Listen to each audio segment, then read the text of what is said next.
Hey guys, it's me, Babs. I just wanted to show you what the snowstorm in Coon Rapids, Minnesota is doing. Look at the roof of our garage. That is frozen snow hanging down on the roof of our garage. Can you believe it? Look at all the snow around here.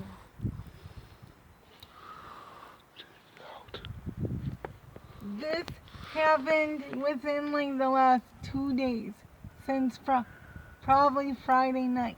It is crazy.